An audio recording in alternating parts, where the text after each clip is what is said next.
Journey into comics. Puhr 360. Journey into wrestling. Foodies watching movies. Adulting atheism.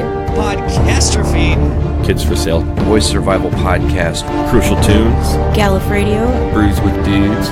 Dungeons with Dudes. Subscribe to Journey into Comics Network on iTunes, Podbean, Spotify, or at journeyintocomics.com. The following is Journey into Comics. Journey into It's a comics. journey into Is it comics. Journey into Comics? Journey into comics. Journey into comics. Network. Production. Dave here with Dungeon with Dudes, and you're This listening is to Dave the with best of the Dungeon week. with Dudes, and you're on listening to the best of the week. And here we go. Ladies and gentlemen, you're listening to Journey into Comics. Yesterday was Sunday, guys, and the Super Bowl happened. Super boring 53 happened, and the Patriots win. No surprise. They've collected all 6 NFL championship stones with the help of their Black Order, Roger Goodell, and the NFL referees. This overall was just a stinking pile of horseshit. I don't really talk sports, but man, come on. I'm sick of seeing the fucking Patriots win it all, man. It's just, they're not, I hate to say it, they're not that good of a team. In the regular season, they were losing to under 500 teams that didn't make the playoffs, and then they win the Super Bowl. And they only really technically could have put up 3 points if there wouldn't have been some crazy penalties called and a couple, tiny mistakes. It's just weird to me, I guess. Sure, there's a legacy to be had, but man, don't you guys remember the MVP got busted for PEDs at the beginning of the year? He shouldn't have even fucking played in the Super Bowl. He should have been suspended for performance-enhancing drugs, but they did not suspend him, alas. I don't know what to think about that. So, we've actually got some other news to pull up here. I've got it on my trusty-dusty lap tip-roo, so I'm going to pop it up. Let's get it popping right now for you guys, eh? I think so. Let's see. By the way, I just want to mention, I just plotted out in July 1st, 2019. Journey into Comics 250. I don't know what I'm going to do yet, but I'm going to do something, you motherfucks. All right, man, let's get into it. Here's a little bit of news in no real particular order. Well, I mean, there is some order, but anyways. There was a current filing, and with this filing, it showed what they believe is, it wasn't a belief. It was under Mr. Iger's leadership, Disney has created it's just talking about investments. And one thing that's noted on the key FY18 achievements was the 21st Century Fox acquisition, and it says, quote, entered into a revised agreement to acquire 21st Century Fox for $38 a share with cash or stock optionality for shareholders. Expected deal will close before June of 2019. So we've only got about 4 months now, and we're going to be getting the official word on the arrival of all the Fox properties back to Marvel and Star Wars back to Disney. It's an exciting time, man. I'm looking forward to it. We've spent a lot of time talking about this, deal coming to an end. So it's going to be nice to finally close that chapter and call it complete. I feel like this is the year of completionism. We're going to get the end of the Robert Mueller report. We're going to get the end of the Trump presidency. We're going to get, the end of the Disney acquisition of Fox.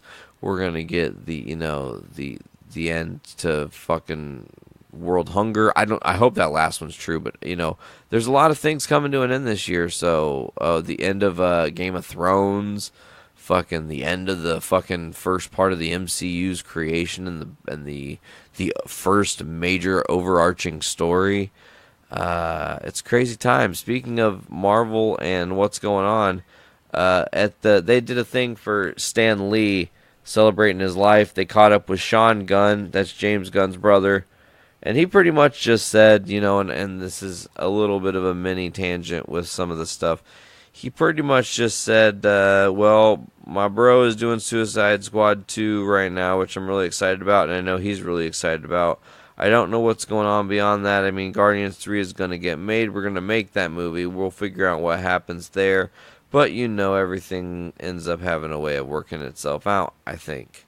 Maybe there's some optimism there. I tell you what, there's a really funny thing that happened. Some fake news site, or it wasn't really a fake news site, it was actually fake news mags on Twitter. Hi, Disney Studios, Marvel Studios, please hire someone for Guardians of the Galaxy already. I vote Edgar Wright, Philip Lord, Chris Miller, or Taika Waititi, and I would be happy to explain these suggestions. Edgar Wright responded with, I'd like to throw in this suggestion too, at James Gunn. Chris Miller said he would be a good fit tonally, and Taika Waititi said agreed. James Miller would bring a fresh energy and style that the first two films were lacking. I love the sarcasticness of this because they know how fucking wrong this was for them to do James Gunn like this, and it's just like, what can you do other than just show support and solidarity for one of your own, man? He didn't do anything wrong.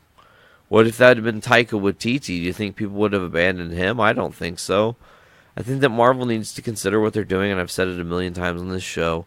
Marvel needs to consider what they're doing. Maybe let Guardians director James Gunn do Suicide Squad 2. Let it get made. And then as soon as it's done, be like, look, man, we want you back. We made a mistake. We're sorry. We fucked up. Oops. Because right now, if you swoop them in, it almost looks like you're just trying to Shanghai. But, of course, the other thing is, who knows if this movie will even get made? Some of these movies that DC's been putting together aren't all going to necessarily make the chopping block. We'll see if we get the Joker movie. I mean, we're supposed to this year, but we'll see what happens. Anyways, more news coming on. Because another person talks about it. Chris Pratt promised a third Guardians film sooner or later. Confirming the release is a matter of when, not if. He says, I promise there'll be a third movie.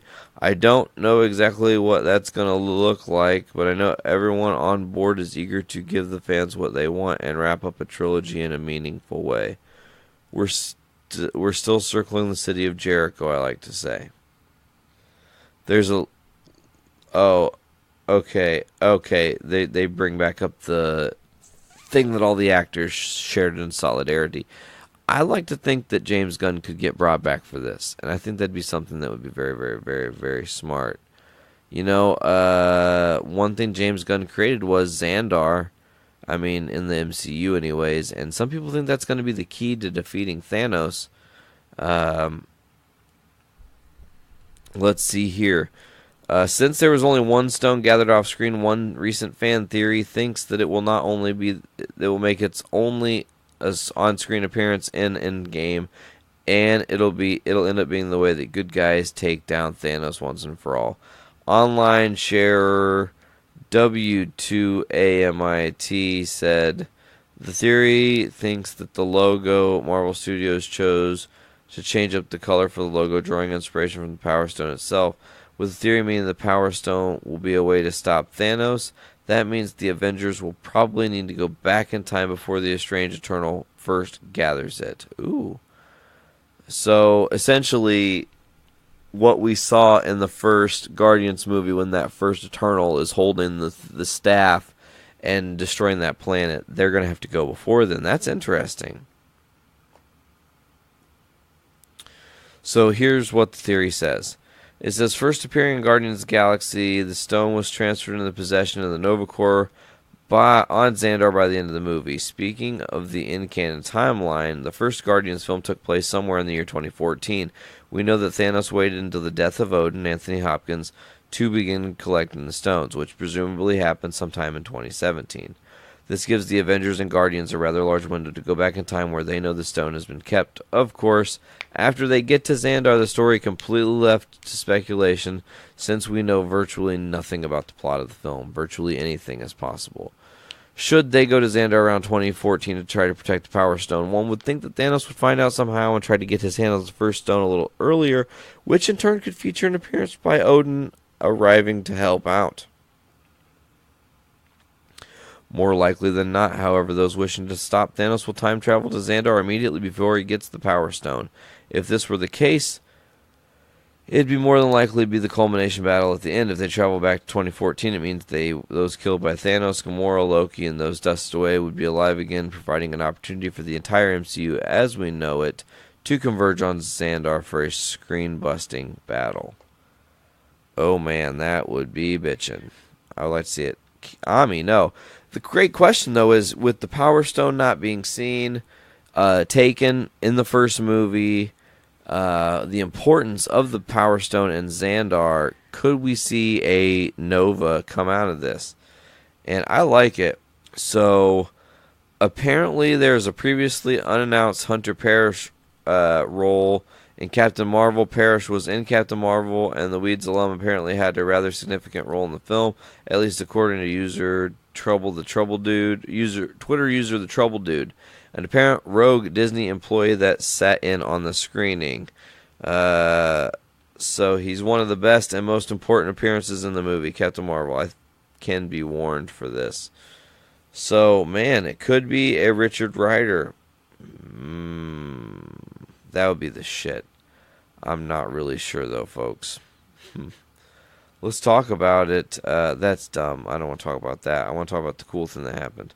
Oh, yeah, we got 30 seconds, folks. Let's talk about 30 seconds for longer than 30 seconds. How about? As we got a new Super Bowl trailer for the Avengers Endgame. Okay. Right out the gate, I want to mention they do a really good job of quickly showing you everybody who has been dusted before they actually show any new footage. And I mean, they show everybody who gets dusted so ultimately fast. And I mean, it's like less than 5 seconds you see, and I'm going to go through the list in mostly the order. You see Wasp, Nick Fury, Spider-Man, Falcon, Doctor Strange, Scarlet Witch, Guardians of the Galaxy, Black Panther, Winter Soldier, and Vision. Boom, boom, boom, boom, boom, boom, boom, boom, boom, boom, boom, boom, boom, in like 2 seconds, okay? So they quickly get rid of everybody in just the blink of an eye. And then we go back to it, and then it's the 10-year studio thing fading away. Looks like New York. Everything looks like shit. It's not good there, City Field. No one's there. Where do we go now that they're gone? On a poster, there are 7 shadows. Does that signify something? We'll have to see. There are people in a meeting. You can't really see who's all in there. But we know ultimately that Steve Rogers is in some sort of rehabilitation for emotional distress or PTSD. You see Tony and Nebula working on the ship. Maybe that's how Tony gets back from outside space. They actually figure a way to get home. You see the Avengers walking from Avengers Tower looking up in the sky at something. Could this be Captain Marvel? Could this be Tony and Nebula with Benatar, the ship? Could it be something we're totally not expecting like Thanos? But you got Rhodey there, Banner, Captain America, Black Widow, and then it seems like there would be another person standing there. They're blinked out. Maybe that's somebody we're not supposed to see. Maybe it's Captain Marvel or vice versa. Maybe it's Tony Stark and Captain Marvel's coming. We'll have to see. I'm not really sure here. Now, there's a really cool shot of Rocket, and he is actually in his OG, like, blue with red stripe and red button jumpsuit type thing. I guess it's going to be from Wakanda, it would be my guess. Like, drab like that. But it's very much like his original costume in the comics, so that's pretty nifty. Well, one of his original costumes comics. You got Black Widow shooting a gun here, shooting at the target. Then it's Ant-Man, Scott Lang, and Rhodey both putting their helmets on, getting ready for something. Thor looking forlorn and then walking. He has something in his hand that looks kind of like maybe an umbrella. Maybe it's something else. I'm not really sure. There was Hawkeye looking up in a little bit of distress, not sure what the fuck's about to befall him. And Captain America removing his shield from his arm, or tightening it, it looks like. And then there's some silhouettes, and I can't make out everybody, but it looks like it's Cap, Rhodey, Black Widow, Banner, Ant-Man, and Rocket Raccoon all in Avengers Tower walking. and then it says April. See, it's not very long, folks, but man, it gives you a lot in that really short time. It makes me really excited for this movie. I cannot wait for Avengers Endgame. I've said it like every single time there's any footage or knowledge or anything about the movie. I'm like, oh my God, I'm fucking so excited. Bring me more. You know, ultimately, I think it's one of those movies where I am a little bit terrified, much like Aquaman. You know, I don't want them to let me down. I don't want it to be a sucky movie, and it's possible. Avengers Endgame could be a shit movie.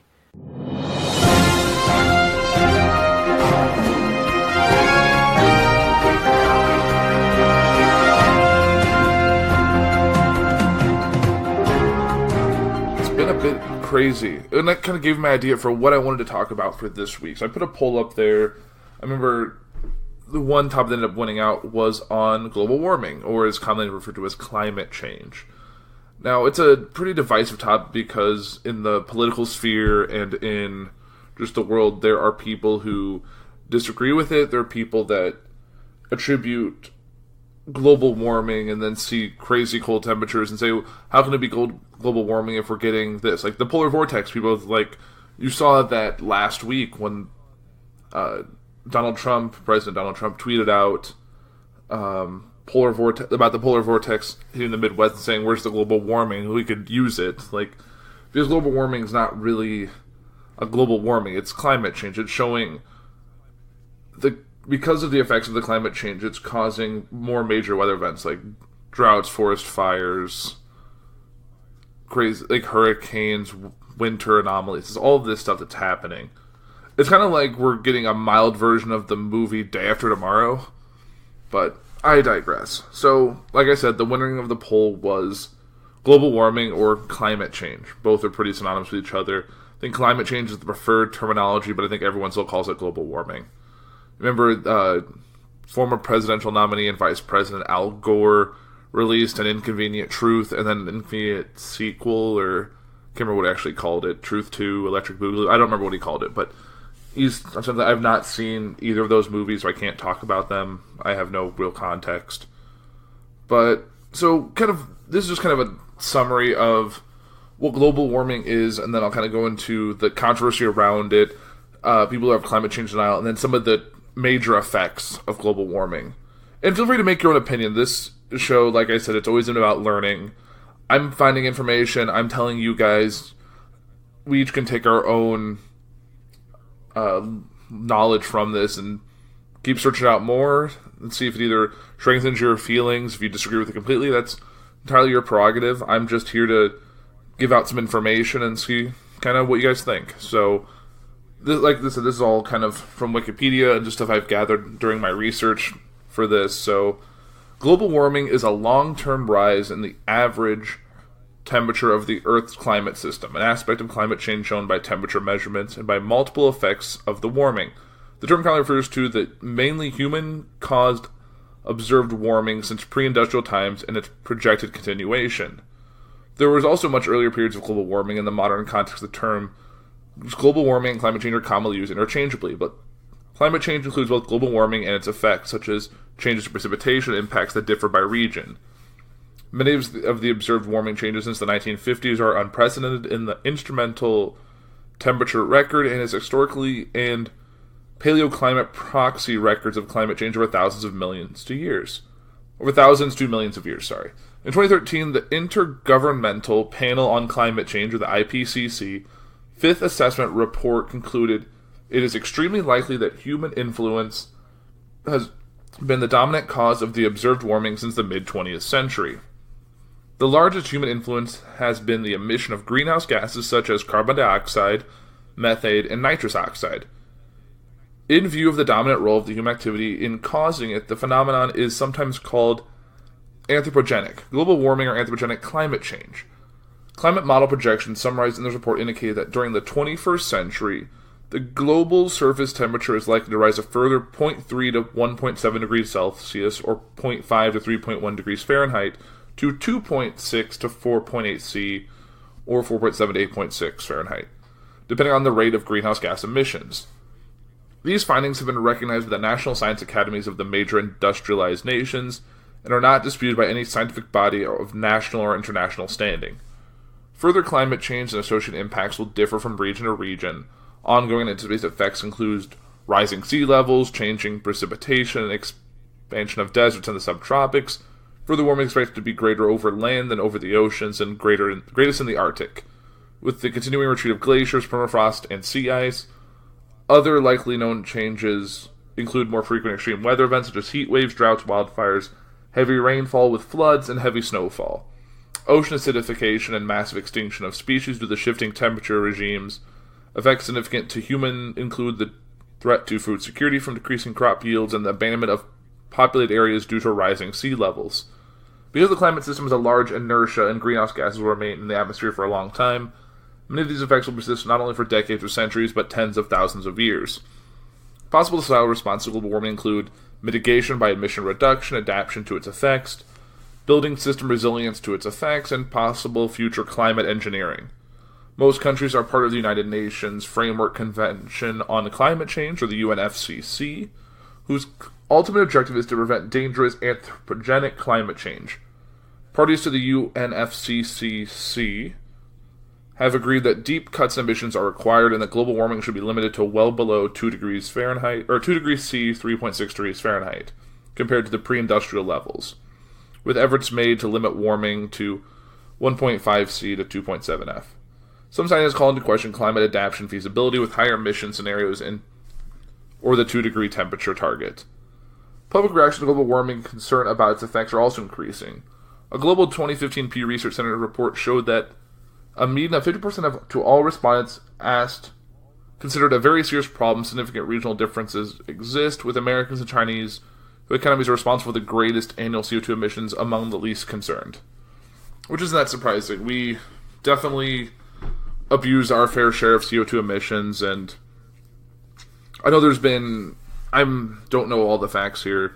Like I said, this is still a learning thing for me, but I've read, and even as far back as middle school, heard like discussion of climate change and our using of fossil fuels, and how I remember like in 7th grade science class about how at the rate of consumption of fossil fuels we will be, I think, out of fossil fuels by 2050.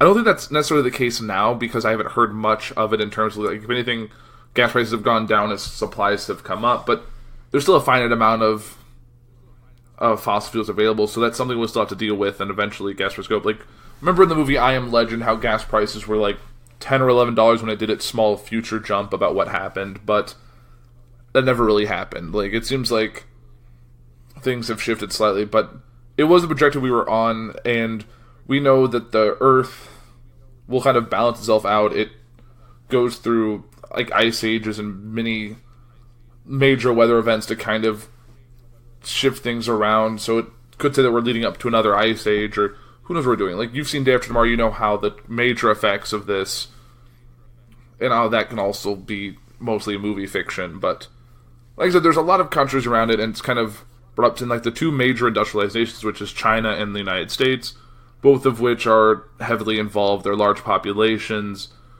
who definitely enjoy vehicles and trucks and the farm industry, and it's just, there's a lot going on there. So, what do we have about this global warming controversy?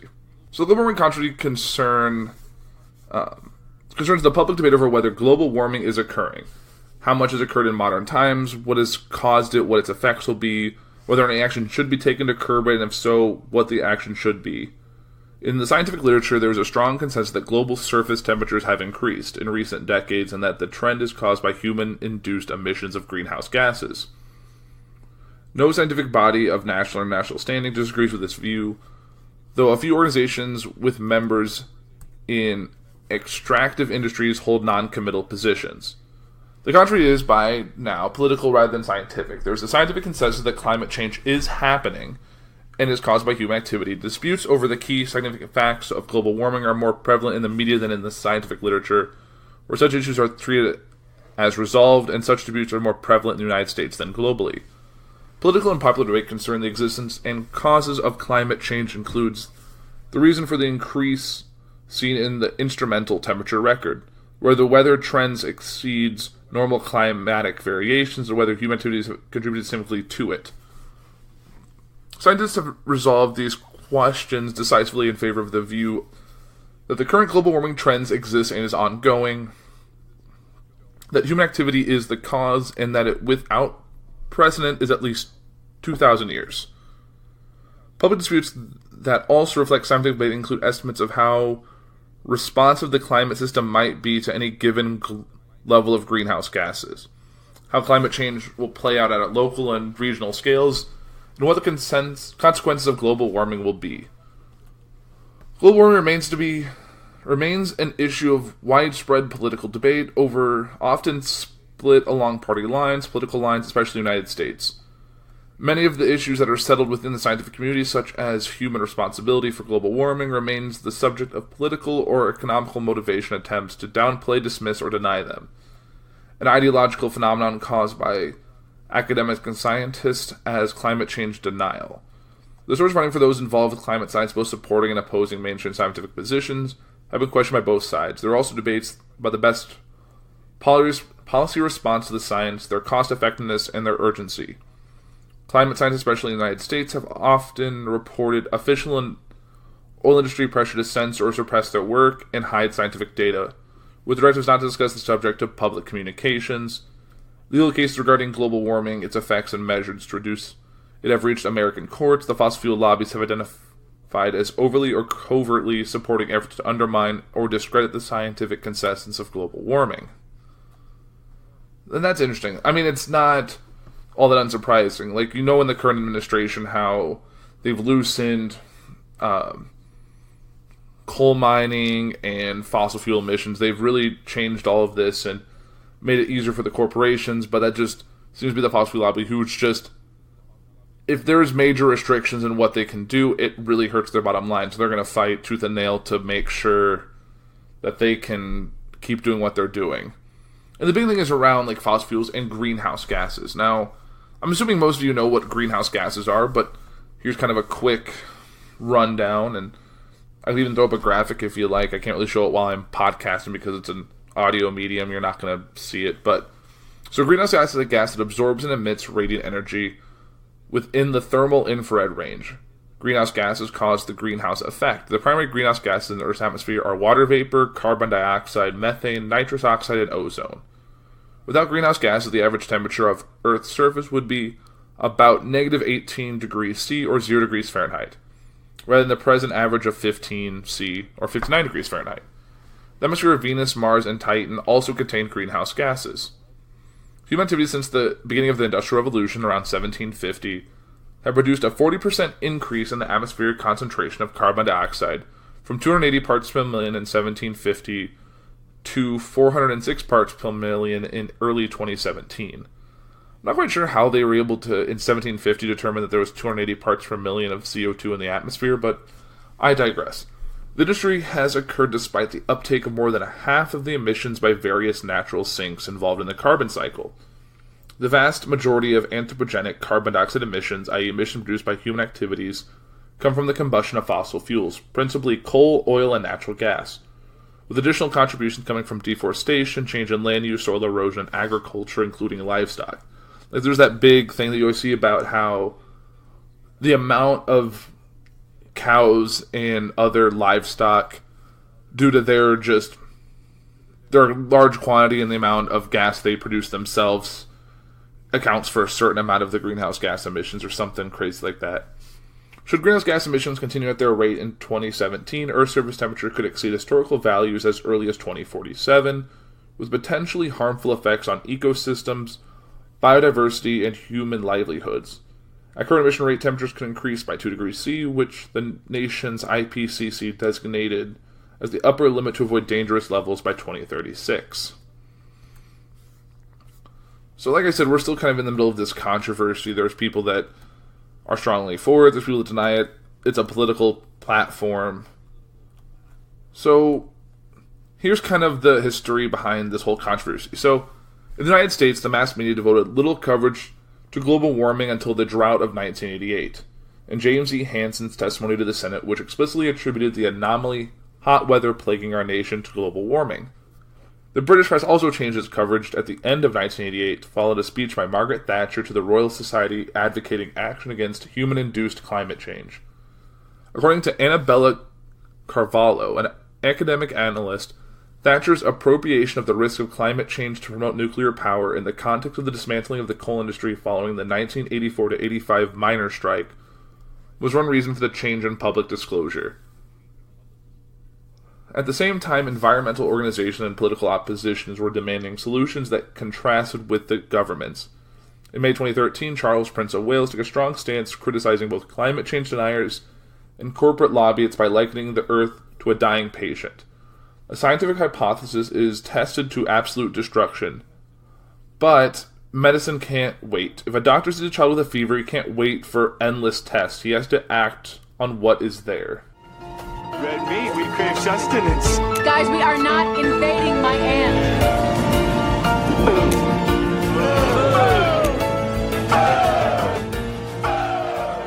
Eating this cookie. Yeah, what about that cookie? You want to talk about it?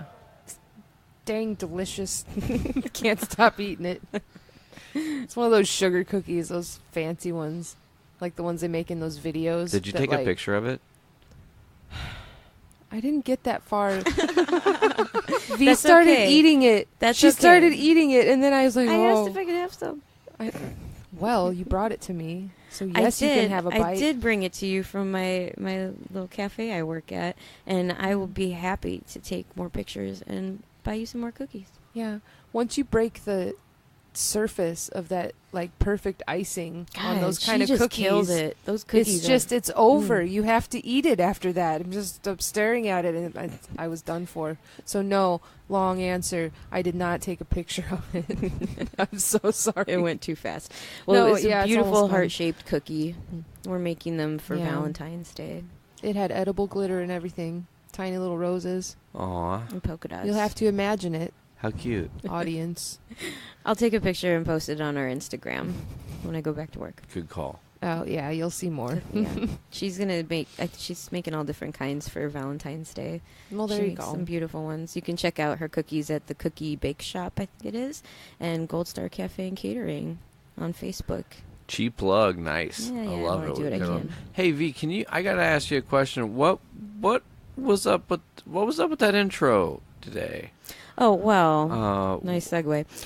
We watched Groundhog's Day, one of our favorite movies. I was so excited. It's a movie that always seems to be on when I'm on vacation staying at a hotel somewhere. No matter where I'm at, Groundhog's Day is on. It's fucking weird. That is weird. Yeah, because this is a weird movie. That movie sticks to you. Yeah. And it just follows you. It's in there. It is on a lot. It used to be on a lot when I had TV a long time ago. Yeah, it was always on like TBS or TNT or whatever these acronyms are. And I always watched it. Every time you see it's on, you watch it. It's a great movie. Oh, which one is he on now? Which? Yeah. Which Scrooged? It's either Scrooged or this one. Yeah. I think that Phil Connor is an interesting character in Groundhog's Day because and we talked about this as we were watching it, he evolves throughout the whole movie. And But there's does he really? But he does, because he's like a different scumbag throughout. He changes scumbagedness. Bill Murray's the ultimate scumbag with a heart of gold. Yeah. That you hate to love and root for, but you do anyway. Yeah, ultimate heel. Yeah. I love him in this movie. It's so funny, and he's so dry, and it's just like, this is like what I would consider the apex of what Bill Murray is as an actor. His character of Bill Murray is Phil Connors. Yeah, because you feel like for him in certain spots, and then you remember who he is, and like scumbag. He's kind of an asshole, and you're like, oh man, I can't feel that sorry for you, Phil Connors. Yeah, so we're assuming that everybody that's listening to this podcast has probably seen Groundhog's Day at some point in their lives, because it's a classic, and like we said, it's always on. If you're not, you're a fucking millennial. Go out and watch it. I mean, right? Oh, I don't know. If you have lived your life and are listening you should to definitely go out and watch it. If you're listening to our podcast, hold on, you're going to follow me back. If you're listening to our podcast and you haven't seen Groundhog's Day, The only thing I can understand is that you're too young to have somehow seen it, but I still don't know how that's even possible. It's everywhere. Yeah, I feel like everybody's seen this movie, and if you haven't, please do, because it's magnificent. It's an excellent Bill Murray movie. It's almost a perfect Bill Murray movie.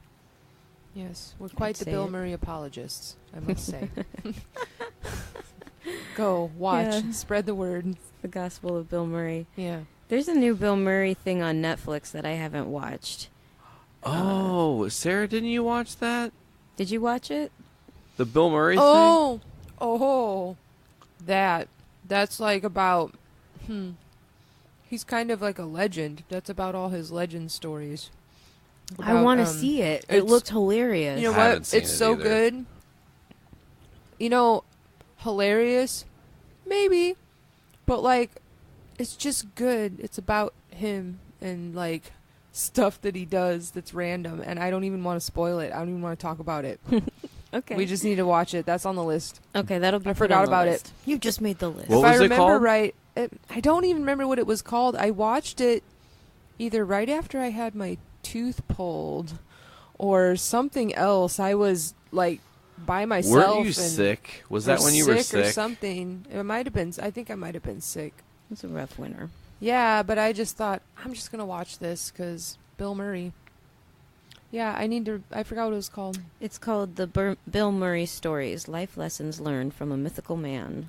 Yeah. They're on Netflix. Yeah. I'm going to check it out. That's going to be my homework. It's on the list. There's other things on the list right now, too. We have a Nate ton has of things something on the list. Yeah, do we want to keep talking a little bit more about Groundhog's Day? 'Cause Yeah, there's a thing we'll get back to the list. There's a thing that you have that you looked up, Sarah.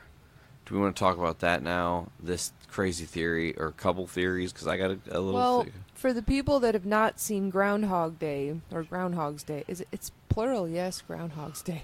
Some people say it different. I don't know. Yeah, it's Groundhog's Midwest, Day. whatever.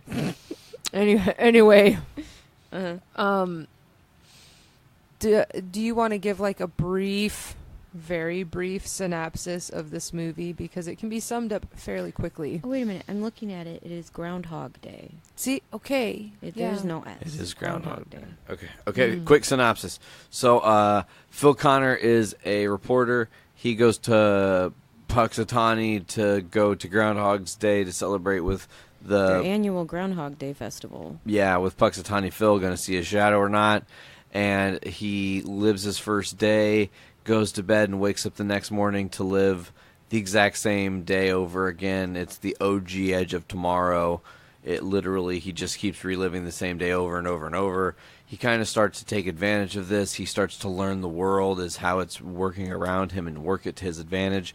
Learning things a previous day, knowing he can carry it into the next day and take advantage of people in certain ways, or stealing money or other things of that nature. And ultimately it wraps back around to him finding the goodness in people and trying to do good for people with this power and knowledge. And he breaks the spell. Yeah. You don't want to totally spoil it at the end there. Yeah, I'm not gonna. But, well, I guess if I read this thing, it's gonna spoil it. But it's an old movie. It's an old movie. Let's just say right now that we are going to have a spoiler warning. And if you have not yet seen Groundhog's Day, maybe apparently Groundhog Day. Groundhog Day. Well, I think what it is Groundhog Day for this movie, but like here in the Midwest, we say Groundhog's Day. Right. Like, I think that might be a regional thing. That's why I said Midwest. Yeah, like, I think it might be By the way, this movie Whatever. came out in 93. Right? 93? Yeah, this movie came out in 93. Means it's going to be on our 90s bracket, just keeping it real. As it should be. It definitely is going to make that list. Watching this movie there. made me really miss Harold Ramis, though. Oh, man, for real. He has a cameo role as the doctor. Yeah, and he's also the director. And the director and writer of this movie. Yeah. We were going to talk about that a little bit later, too, with the whole Ghostbusters teaser that came out. Absolutely. We'll get to there. Yeah, we'll get to that later. Yeah, and actually I just realized another thing we can Bill Murray talk about. Hashtag Zombieland Double Tap. Oh, shit, yeah. He's returning. We posted for on that. Foodies last week that when the little poster dropped. Yeah. They The did the new 10-year. Zombieland movie is coming out in October. Yep. Oh. Yeah, It's going to take place like 10 years in the future, right? Yeah, wouldn't it be hysterical if Bill Murray's character was his Groundhog Day character and he kept living his last day as a zombie over and over again? He's supposed to be making a cameo in the movie, right? Yeah, he's back. That's what I read.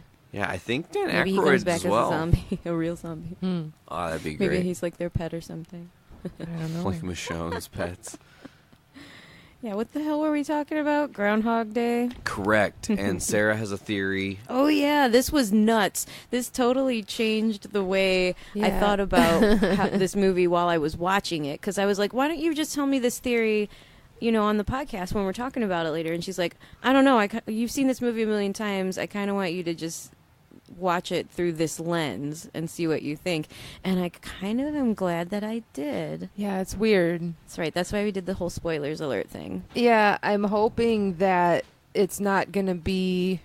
I don't know. I didn't read you the actual whole long article here. No, you that gave I me a found. summary, and I was like totally intrigued by it. And it holds up. I'm just going to say now, it's interesting. It's quite interesting. It is... After what Nate told me he found about the original, what was it now? The original screenplay or the original ending. Ending, yeah. Well, Which I don't think we should talk about that till after we talk about. Sure, other yeah, things. for real. But because that kind of puts a on this sort of like the fan theory thing, like you want to have an air of mystery still, I guess, about, I don't know. Anyways. So this is called, let's see, this is from 1 year ago.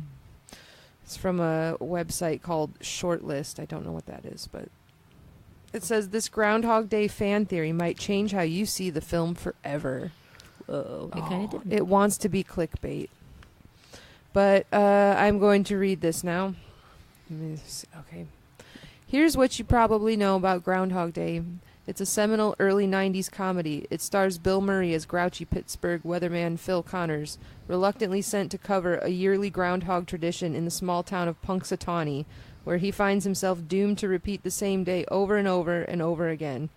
Wacky hilarity ensues, a dabble of romance, more hilarity, and like Scrooge, the sequel, we discover that his character is so cantankerous that the only way he's able to see how poorly he treats others is when he's entrenched in a supernatural state.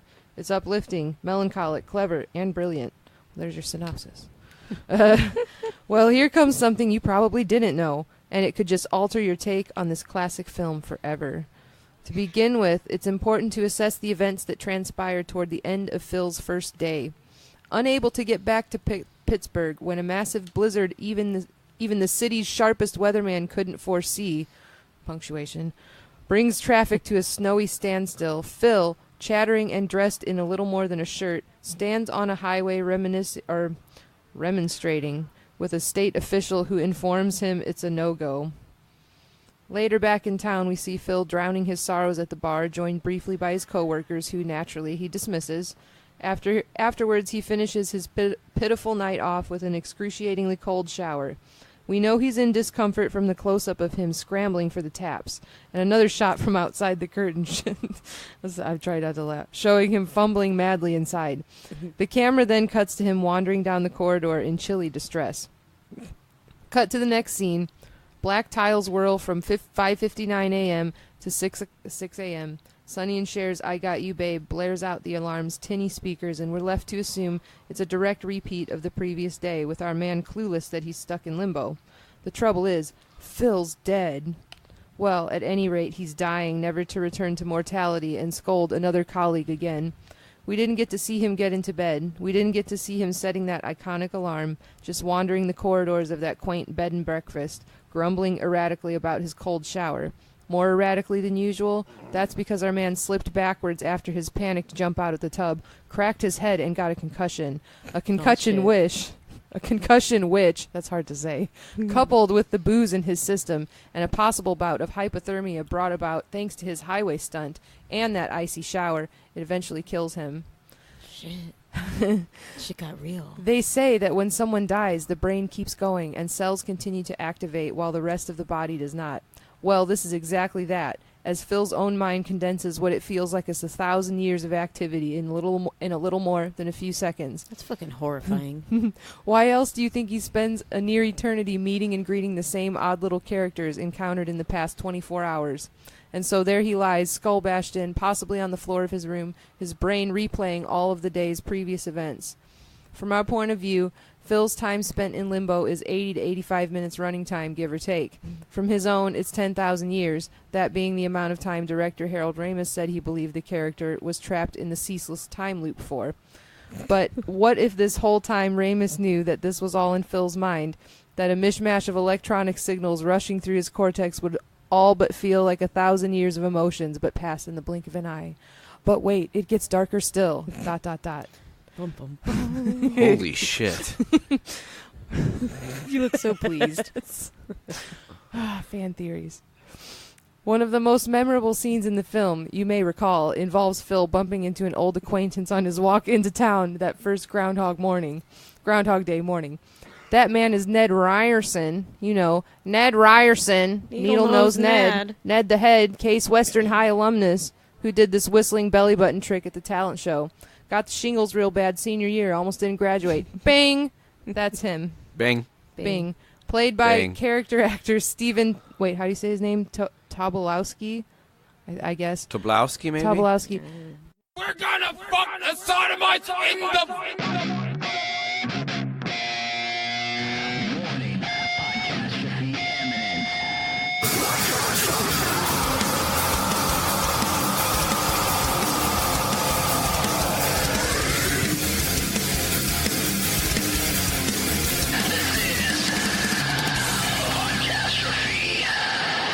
Oh, yeah. I love how the Shaggy meme immediately died as soon as the Super Bowl hit. Well, the big controversy, kind of switching off the meme there, but the big controversy was at the halftime show, they did a mini tribute to Sweet Victory, SpongeBob, and it turned into Sicko Mode by Travis Scott.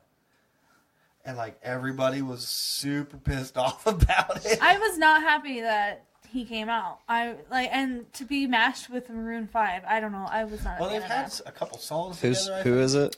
Some rapper. Oh, that guy. That guy sucked. He came out of They all suck. One of the Isn't one of the Kardashians' boyfriends? I think so. Yeah, he sucked. Baby daddy. I enjoyed Maroon 5's performance. I love Maroon despite it being rather lackluster. It was very lackluster. But I liked their songs, though. I'll say that. I will say this. This was a very, it was a very low-key Super Bowl performance, halftime show.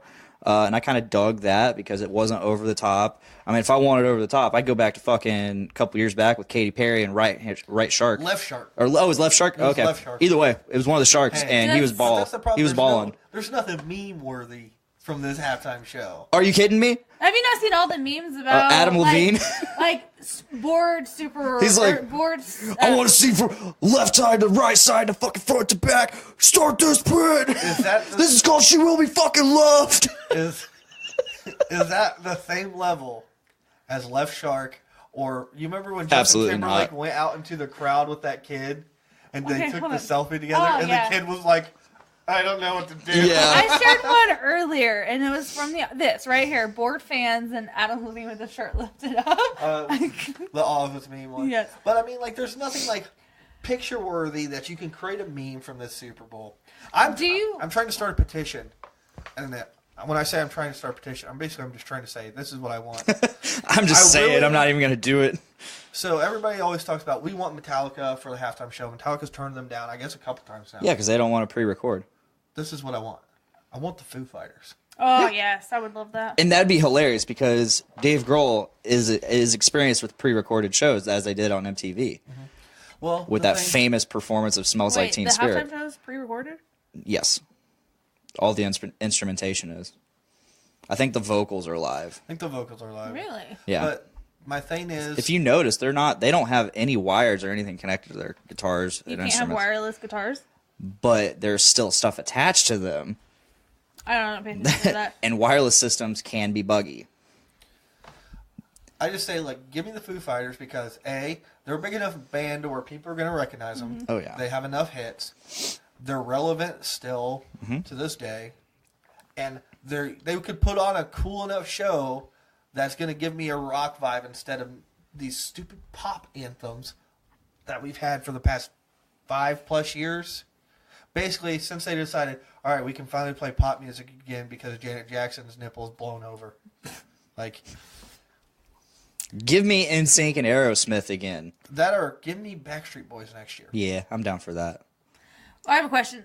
Do the singers get money for their halftime performance? Oh, I'm sure they have. Because I heard that Maroon 5, like, they got paid $500,000 for their performance. That's like chump change. But it went all to charity. But I had That's a cool. patient yesterday that said, she's an old lady, so who fucking knows if she really knows the truth. But she's like, I hope she's no. watching and she knows you're talking shit. They don't. She's not watching. That bitch.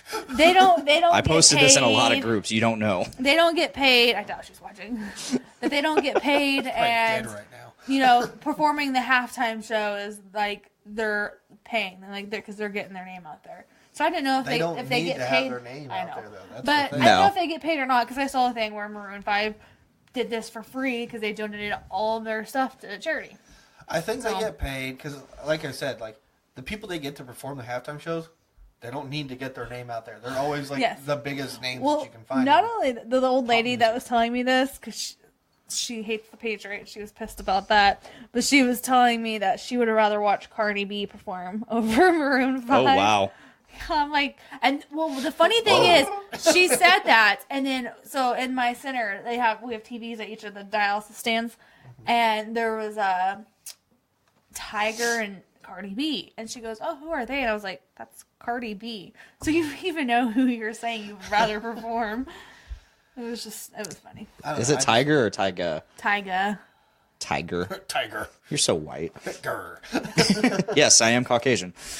But very observant. Yeah, give me the Foo Fighters next year. Yeah, I'm down for Foo Fighters. Or I'll Fighters. take Bruno Mars again. Bruno Mars' halftime show was amazing. That's a good show.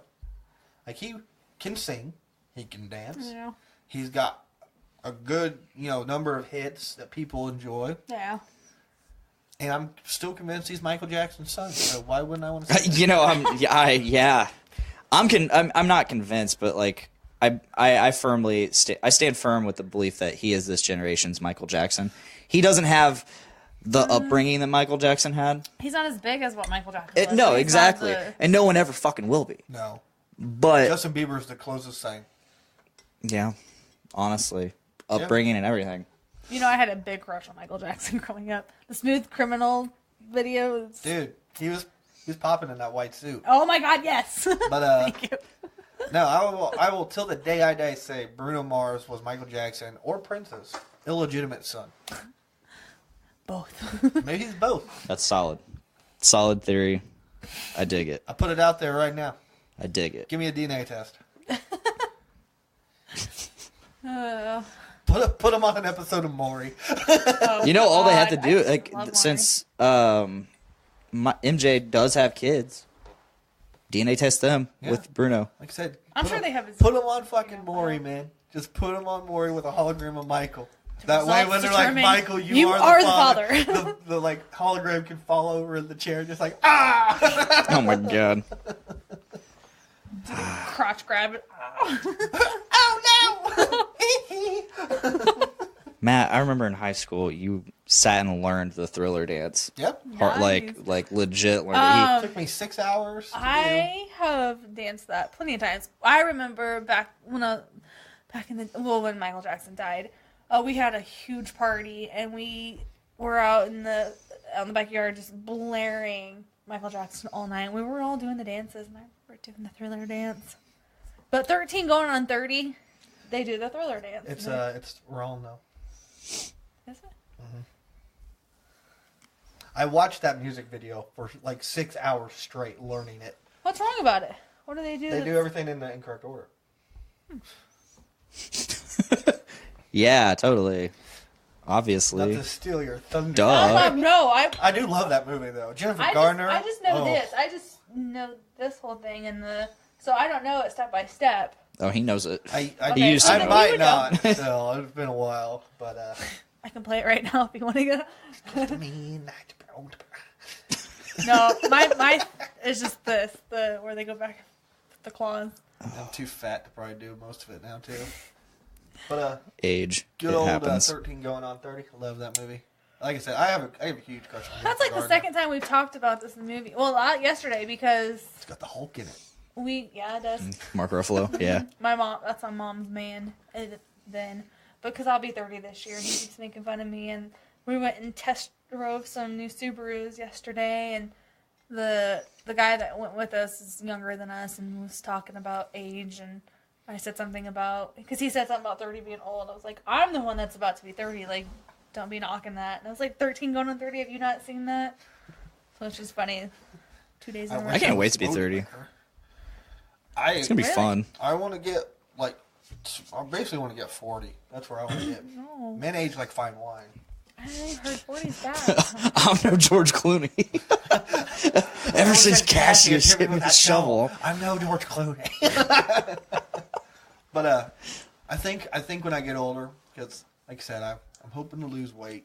Me too. But everybody says that. I know. But if I do, my goal is to be a Dilf. Yeah. I want to be a Dilf pickle. Yeah. Yeah. So if I feel like when I get 40, I'm gonna be looking good for a dad. I know. I said something to him about, I don't know what brought up the conversation, but when Maverick gets to be older, all his little friends like, oh my god, your mom's such enough, and he's like, they better not, you're my wife. Like, I don't know what that's like. I don't know what that started that conversation. I totally just, that's possible episode title, Dilf Pickle. Dilf pickle. Yeah, Blaine knows what it's like for everybody to be like, your mom's hot. And now I'm experiencing that. Wait, was your mom the mom that Ryan was like, oh, okay, yeah. Yes. At the wedding? And Ethan. Was Ethan at the wedding? Yeah. Was he? He didn't sit with us, did he? I've never found your mom that attractive. I never found your mom that attractive. Look at that. Black Bros actors. for life. Black actors. You gotta stick together, man. Away, Brady, bitch. Did Ethan sit with us? Yeah. Well, he was around us. No, he was at the table What's that? next. Wait. Yeah. He brought a girl, didn't he? Alexa. Yeah. Yep. His girlfriend at the time. I think I remember now. But yes, I remember Ryan being drunk and like all about your mom. My dad was gonna beat his ass. Oh my god. It was funny. That is hilarious. My dad had a torn MCL and ACL and everything at the time. He was just gonna stomp Ryan into the ground. We need to get Ryan back on the show. Ryan's in El Paso right now. Yeah. It's going to be a little harder to get him on the show. He's traveling now for work. I called a lady today to sell her some insurance, and she was all game for it. And I was like, so you're at this address in Lafayette, right? She's like, nope, I'm in Texas. And I was like, all right, I'll fuck myself. And I hung up. I didn't say that, but I wanted to. Probably could have. Probably could have. I wouldn't have been mad. My boss might have. That's fair. Yeah. That's definitely fair. But yeah, so good old 13 going on 30. You know, it's another good movie with her. Ghost of Girlfriend's Past. Oh yeah, I love that movie. I love that movie. It's got Matthew McConaughey. All right. Michael Douglas. Dutch. All right. Yeah, that's a good movie. Yeah, it's that's a favorite of mine. Yeah, it used to be one of mine. Yeah, I love that movie. Funny movie. Listen, I dig chick flicks. I dig romantic comedies. Me too. Obviously, I mean. I used to dig them. Me and Felipe. They haven't been so great lately. They haven't. They haven't really came out with anything. Yeah. Chick. Honestly, Like, no. That's very true. Me and Felipe, though, we used to, like, when we want to watch chick flicks, we used to, like, rent them or go wherever, get them, and then we'd get a crave case from White Castle and stay up all night and watch them. Oh, my God. We would just be like, I remember we watched all, there were only 2 Pitch Perfects at the time. We watched both Pitch Perfects. Oh, my God. At the time. We watched both Pitch Perfects and, like, 3 other movies in one night with this crave case, and, like, the entire time we're just like, ooh! I remember the first time I ever watched The Notebook was with Matt. Yep. I love The Notebook. It's okay. I love it. The book's so much better. He went through a Nicholas Sparks phase. Dude, my brother loves his favorite movie is I The read Notebook. like every Nicholas Sparks book my senior year of high school. I remember the book Message in a Bottle. I remember you came over to my mom's and you saw it on DVD and you're like, Yeah. And I was just like, here you go, Matt. You can borrow it. Your mom also let me borrow her City of Angels. Yes. That was a good movie. Oh my god. I just wanted it because that's the movie that Iris Mm-hmm. And I was learning to play the song at the time. That made me so fucking sad, though. Yeah. Ugh. So sad. So he had his guitar tuned. It's this weirdest fucking tune. That's just how that tab was. I don't think that's the actual tuning. Every other one says it's tuned like that. Really? So it was the tuning typically from lowest to highest is E A D G B E. That's standard tuning. This had B D D D D D D. The rest were just D. And when he was playing it, it sounded right, but it got out of tune. So he went to tune it and snap.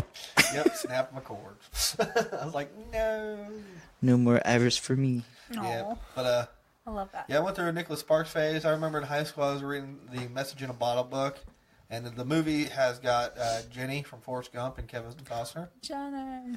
It's not a great movie, but I remember the book. Like, I'm out in the hallway reading it last period, and I'm like trying not to bawl my eyes out, and people are like, "Are you okay?" I'm like, "Leave me alone."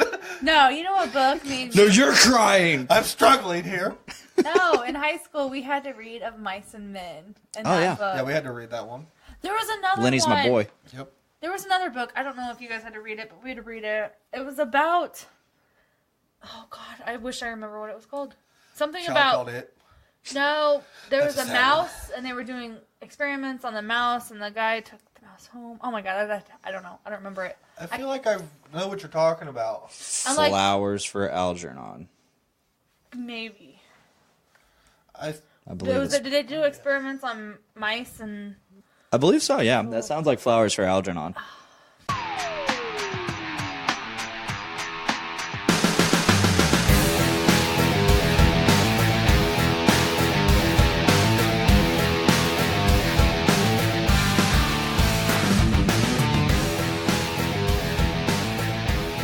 You're listening to another episode of Crucial Tunes. Hopefully this is another episode and not your first episode of Crucial Tunes.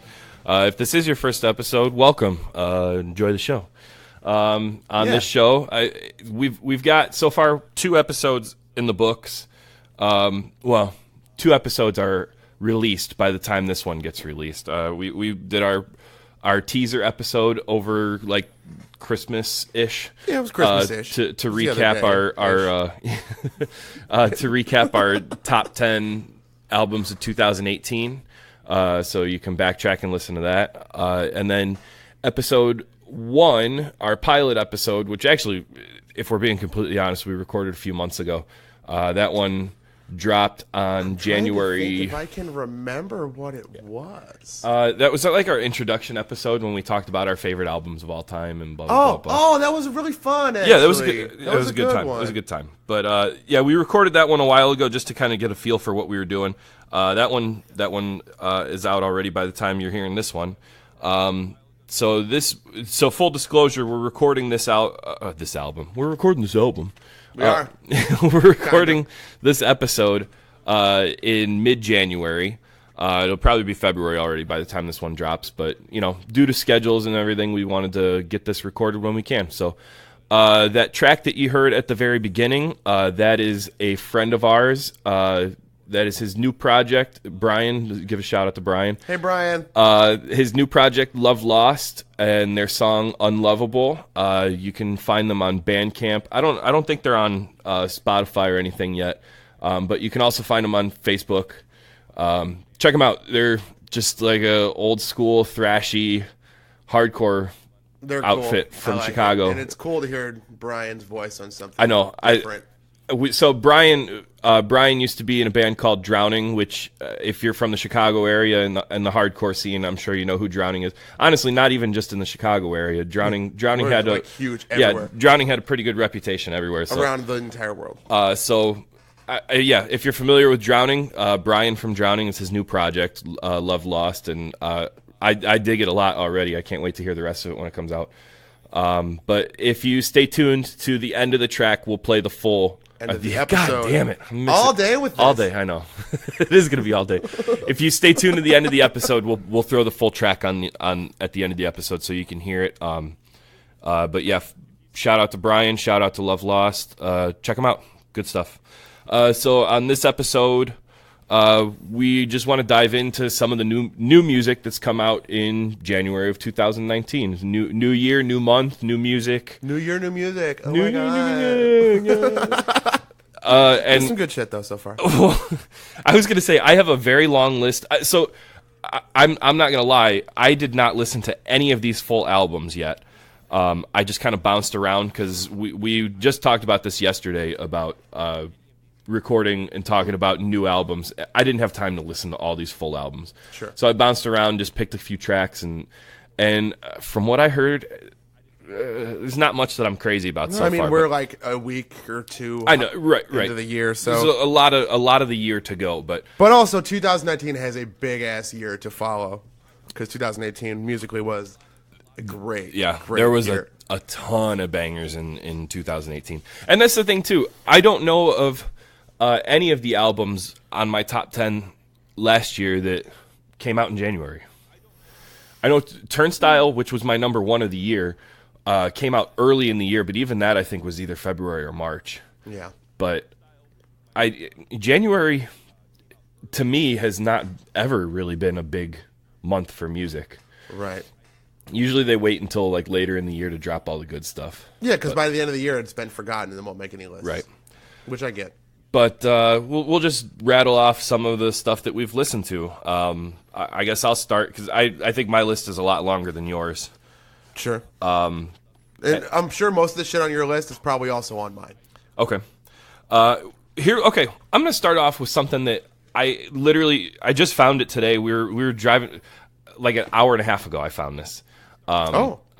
On our way home from lunch, me and Ashley, my wife Ashley. If you guys listen to the Kids for Sale podcast, you know my wife Ashley. So we were on our way home from lunch to come home and record this podcast today. Sure. And I was like, shit, I need to check out some more new albums so I can have something else to talk about. And I looked, just Googled new albums 2019. I found a couple of websites that, the top 7 albums of 2019 so far. So I clicked on one of them, and this artist came up, which I didn't know it when I clicked on them. They're just a Christian pop duo, which... right, I know. It was you can't hear me, but I just gave Chris a weird, like, what the fuck are you talking about with my eyes? Super out of my wheelhouse, not something I'm familiar with. I don't listen to a lot of pop. I'm not against pop. It's just not really my thing. I don't listen to radio. Like, full disclosure, I never listen to the radio. So if something's, like, popular on the radio, I probably haven't heard it.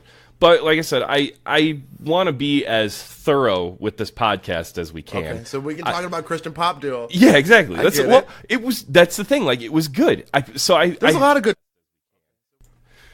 All right, so we had this big long conversation about the Christian pop duo for King and Country and their album "Burn the Ships," and I must have leaned on the keyboard at some point and fucking stopped the whole conversation. So just a short recap for King and Country, "Burn the Ships." Metalcore. It's like arena pop. The name sounds like a metalcore album, but it's like arena pop. And I liked it. I liked it a lot. Just from what I heard of it, a few tracks. Christian pop is not my thing, but just in the interest of being thorough with this podcast, I wanted to listen to something out of my wheelhouse. And there's got to be some Christian pop that is your thing. Yeah, probably, but I mean, and this one maybe is it because I liked it. You listen to like David Crowder Band and shit like that, no. or like Michael W. Smith? No. These are like the most remarkable songwriters of all time. Probably. Okay. I'm just saying.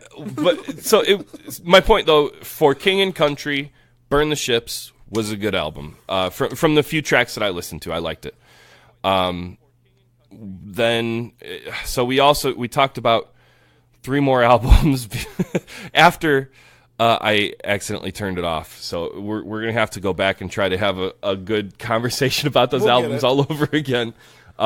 You started with 21 Savage. 21 Savage, which actually is not from this year. Could be, probably not. I didn't do a ton of research on it. I just saw it and listened to it. It's new-ish still. It's still very new. He's a couple weeks. So the 21 Savage album is called "I Am Greater Than I Was." Yes, with like with the greater than sign. Yes. Which from the conversation that we had before, I've never listened to a lot of 21 Savage. I'm familiar with the name. It's nothing you haven't heard before. I don't think I could name a single song of his. Sure. But, that's okay. But it's an okay album? It's a great album. Great album. It's okay. What hip-hop sounds like now. It's not special. It's just... Okay. It's digestible, and I liked it, and it was fun. You could nod your head to it.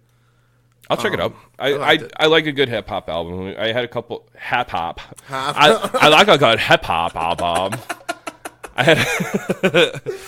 God damn it. It was like Chris's mouth did this weird-looking thing, and the fact that there's no beard on his face made it so much more visible. I wasn't sure if that was really going to come up. Since we're on a podcast, I wasn't sure if it was going to come up that my beard's gone. But it's gone. My beard's gone. I had to shave for work this week. It's gone. But it's coming back. I only had to shave just so I could fit test for my respirator, and now it's coming back again. And I won't have to shave again for a whole year. So then when you have to wear your respirator, is that... I don't have to wear my respirator. Then why the fuck did you need to get fitted for? Because if there's an emergency... So I work for a pipeline company. We don't really need to get too far into this, but sure. I work for an oil pipeline. If we have an oil spill and I have to respond, I have to wear a mask. Wow. So my company has to know that I'm able to wear this mask and it is an effective seal. So once a year I have to get checked to make sure that it is an effective seal. And then I can grow my beard back. But if I'm responding to an emergency, I got to shave again and put the mask on. Okay. So, but that's the only time I ever have to wear that mask. Well, if you're covered in oil, don't stand next to a fire. Exactly. Is it from Joe Dirt? Absolutely. Everything I say is from Joe Dirt. All right, so back on hip hop again. I checked out a hip hop album that we listened to. God, it's deja vu because we had this conversation already, but 10 minutes ago. My stupid ass leaned on the keyboard and we're doing it again. Happens. So we listened to a few seconds of this album before we started the podcast, and that is Future. The name of the album is Future Hendrix Presents The Wizard. My comments on it before, and my comments still on it, are whoever... They haven't changed. No, they haven't changed in the last 3 minutes. Whoever produced this album, I don't know if Future is self-produced or not. I don't know who produced it. The beats are phenomenal. So I liked everything. I like Future, though, quite a bit. I was less than... I wasn't excited about the rapping on it, just because... So the intro track, he's doing this weird off-tempo, like, just kind of throwing lyrics out there as they come. Obviously, it's pre-written. I don't think it's a freestyle track. It doesn't sound like a freestyle track. It might be. But, he's just throwing stuff out there, and it's off-tempo, off-time, there's no rhythm to it, really. He's just doing it. And not my thing. It's well executed, I guess. Sure. But not my thing. And then the rest of the tracks that I listened to, which I think, I don't know if this part got cut off or not, but all these albums I listened to, I didn't listen to a single full album just because in the interest of trying to pack as many new artists in as I could, I bounced around and just listened to like 3-4 tracks from each one. Sure. And from the 3-4 tracks I listened to, way too much auto-tune. Like, it sounds tight. It sounds cool in moderation, like that, and when I say auto-tune, I know everybody uses auto-tune nowadays, but like the rap auto-tune where it's like robot sounding, like the kind of thing. Like rappers have been doing that for I know 10 years. since T-Pain, I think. And dude, if I don't want to go too far off of this, but dude, T-Pain was fucking tight, dude. Like, I never got into T-Pain. Well, dude, do it now. Like, go back and listen to some T-Pain, like T-Pain. T-Pain? China Peen? It could be. Dude, T-Pain was fucking sick, dude. But anyway, it's like an overuse of it, Yeah, it's the entire time. Yeah. But it sounds cool. Like I said, if I could listen to just an instrumental version of this album, You probably could. I would absolutely jump on that because the beats were awesome. And I'm not... The rapping wasn't bad. It didn't sound bad. It's just not my thing, I guess. I get that. His voice is not my thing. It's very, very particular. Now, like, if you don't like it, you do not like it because he sounds, by definition, probably pretty stupid. Yeah, but I think it's cool. But yeah, I mean, it's a better than average album. I think pretty good.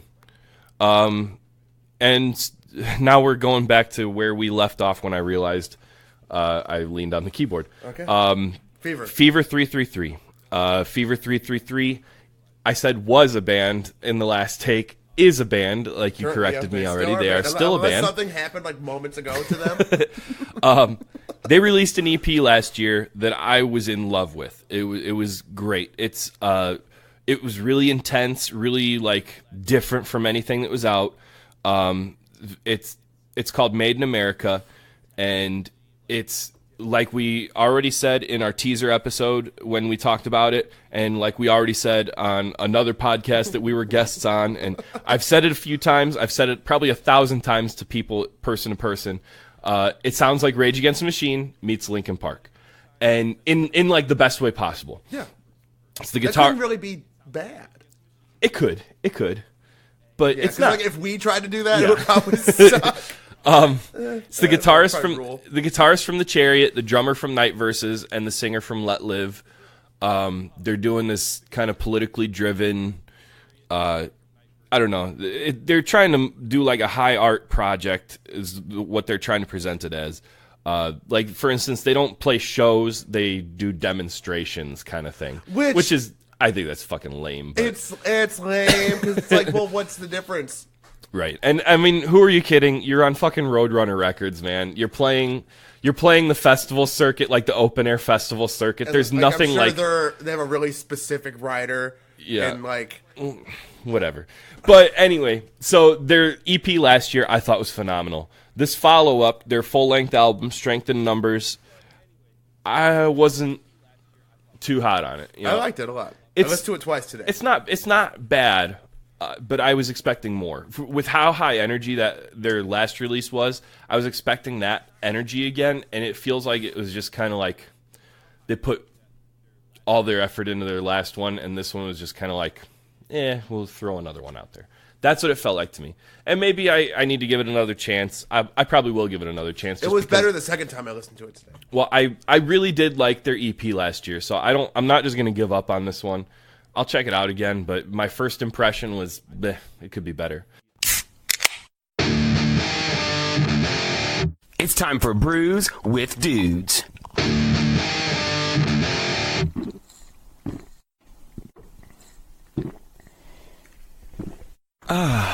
Juicy. All right, so what are we going to get into next? We're already, we slammed through the first one there. Chocolate coconut porter. It was real good.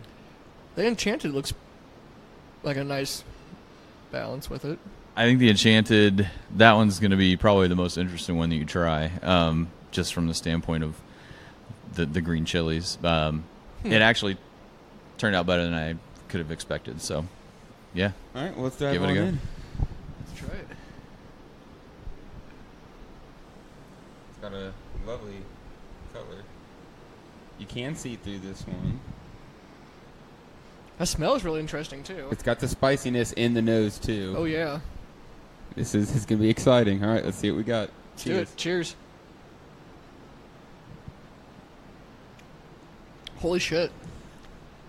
That's great. Wow. I love... Wow. You can really, like... I mean, damn, it tastes like a green chili liquefied. That is crazy. It's awesome. Yeah, I was amazed at how well the green chili came through. With the green chilies in there, you lose a little head retention on it, but hop-wise, I use something that tries to give it a little bit of brightness from a dry hop standpoint too, so it kind of pairs along well with the green chili, get a little bit of a citrus character. But yeah, I feel like it's paired very well. It's very smooth. Yeah.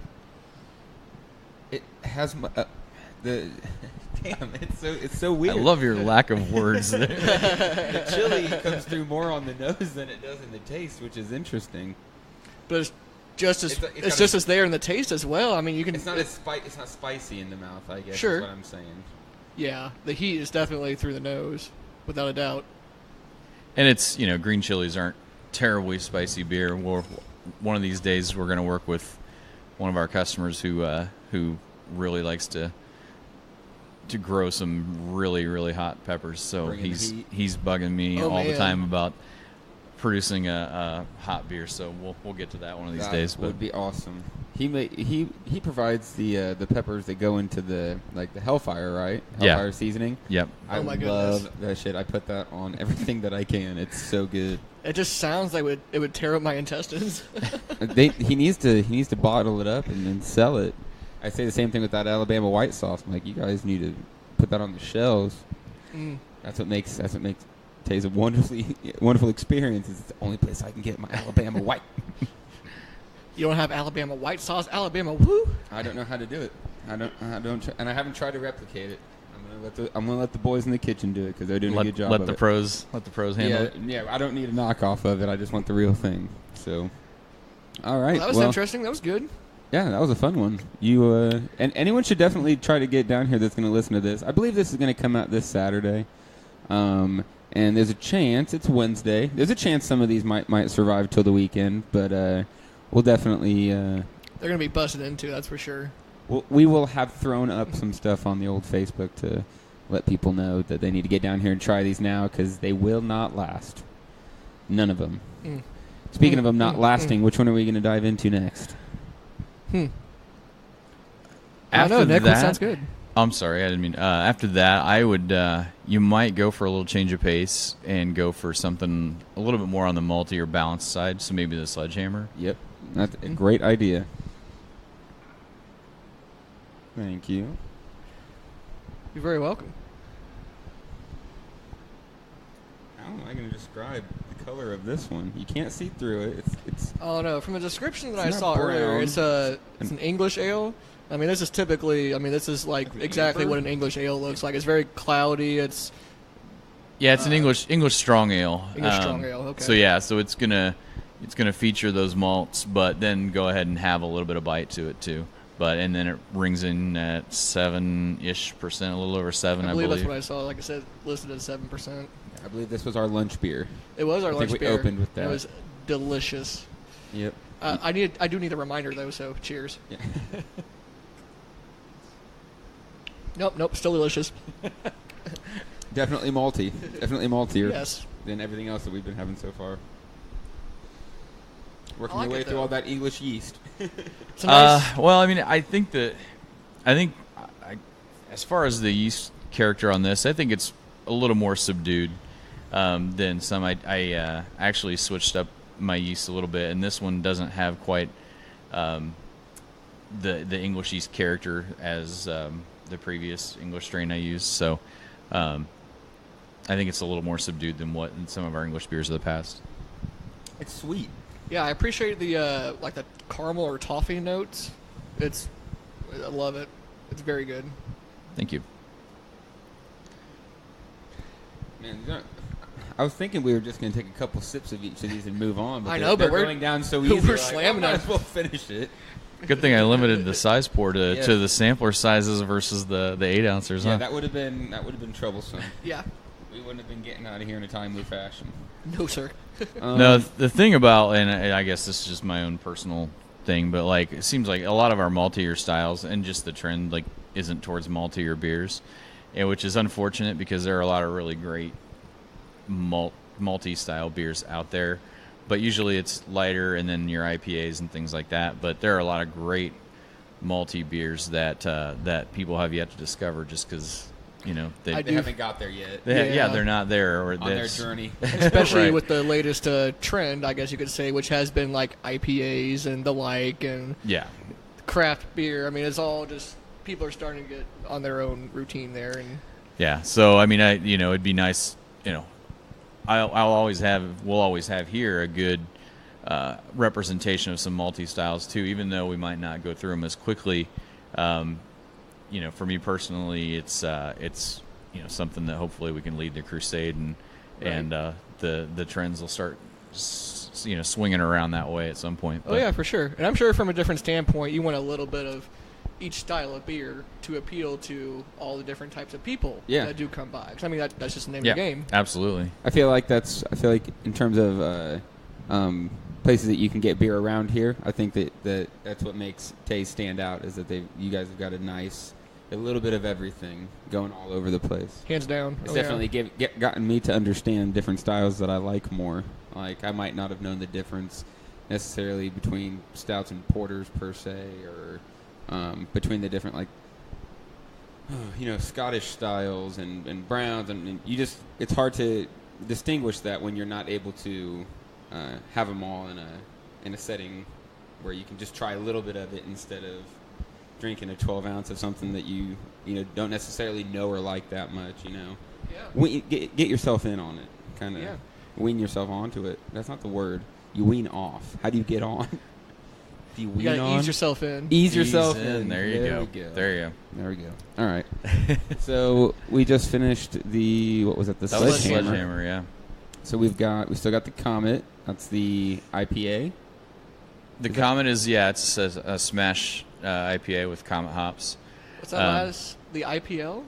That's the India Pale Lager. The India Pale Lager. So yeah, that actually from that one. If you want to try that one next, yeah, that's probably from my brewing standpoint, I'm actually happiest with the way that this one turned out. I don't know. It's just a good. I mean, an IPL is essentially, you're brewing an IPA. You can just go ahead and use some lager yeast with it, and you just ferment it at lager temperatures. And I went ahead and dry hopped it, so you get those IPA characteristics, but then you also get a cleaner, crisper finish with that lager yeast. Have a lager. Okay. So it's just, I personally think that, you see a lot of these brute IPAs out now where they're using champagne yeast in IPAs. Yeah.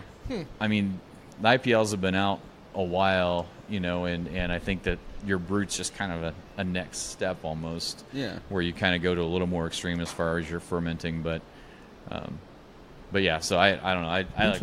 I like this beer a lot. It definitely has I cheated. I didn't cheers before I drank. I'm sorry. Oh, it's okay. Yeah, we can cheers now. Cheers. Cheers. Yeah. Yeah, I love how easy it goes down. Yeah. But how much flavor is still there that I don't personally I have not been able to pull out of lagers as much. Maybe I just haven't had really good lagers. I'm sure I haven't. Yeah, I like that it's got that. It feels like an IPA goes down a little easier. Goes down very smooth, and there, yeah, you can definitely taste the characteristics of the different hops. I can't exactly name every particular set of hops, but I can definitely taste like a little citrus, maybe a little. Yeah, there's some citrus, and some of the hops I use feature kind of more of a tropical fruit characteristic for sure. to them. I used some. I used actually some Comet in there, some Cashmere, and I believe one called Triple Pearl. And yeah, a few of those have a tendency to have a little more of a tropical fruit character to them. So you get a little bit of that and a little citrus. Yeah, and then, I'm digging it. And that clean finish with the lager yeast. It goes down like a beach beer. Like, dare I say it's crushable? I say it's a shower beer. Careful, that's 7%. I know. It's over 7%. Not saying you should be. You should be crushing it, but you can. Yeah, that one came in over 7%. So. Goodness, over 7%. It doesn't feel like it though. It's almost an imperial. It's getting borderline imperial, but yeah. So. Excellent. That'd be something, an imperial lager. It's been done. They're out shit. there. Holy cow. People have done stranger things. I'm not sure if I have the balls to drink something like that. It's out. It's been done. So maybe I'll have to do one of those here soon. There we go. Ooh. Well, we've got. What do we got now? The Comet, the Blueberry, and then the Wee Heavy. And the Wee Heavy. It's just lingering. It's like the big elephant in the room. You got to finish with the oldest beer, right? Yeah. We're just gonna crush everything that we put in with that Wee Heavy. Oof. I kind of want to go for the Blueberry. I was just about to say the Blueberry because then the Comet would be a nice segue. Nice in between. Yeah, a nice segue into the Big Nasty. All right, so I believe that is that one there.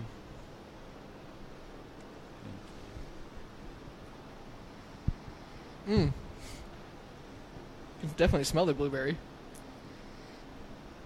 Ooh, that smells delicious. It does. Cheers. Cheers. Tink.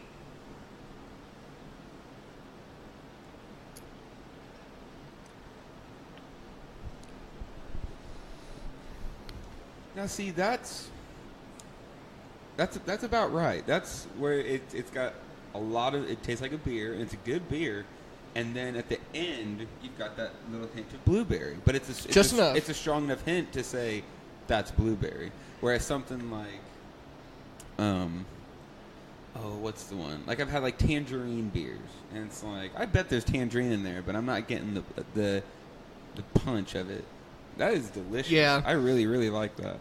Especially after I just chewed it around a little bit, and you can definitely taste the blueberry more instead of just taking a straight gulp down. I think it takes a couple sips really. It's definitely got a bigger blueberry nose to it. The flavor doesn't quite follow through as big. It's definitely there though. I'll tweak it to make it a little more prominent. Is this your first batch? First one with the blueberry. Okay. So I was just trying to dial in what I use. So yeah, it'll get tweaked, and the blueberry will be more prominent in the future. No, but it still comes through. But also, I think with the style, with that pale ale style, I think the little bit of the bite of the pale ale probably just kind of causes that blueberry to fade a little bit. So, we'll dose it. We'll dose it with more blueberries next time, and we'll get a little more pronounced flavor to it. That won't be a bad thing. I've always wondered, do you actually put physical blueberries in the mix when you're doing all this? For the one barrel batch, yes. Once you start thinking about scaling up, it gets a little bit tougher, and you don't have to mash it or nothing. It's just it got run through and pureed. I see. Okay. So I probably a little bit more than what I had wanted. I asked that they be just kind of burst open a little bit, but it came back to me pureed. So you ran with it, yeah. Yeah, it's all going in. So. Right. Yeah. I don't know, I've always just been curious, whenever they say like a milkshake beer or a blueberry beer, et cetera, I've always wondered do they actually put the shit? Different places claim they do. Like I know 450 says that they put a lot of fresh stuff in it, and I know there's another place around that does artificial flavoring, so it's probably like sugar. It's concentrated.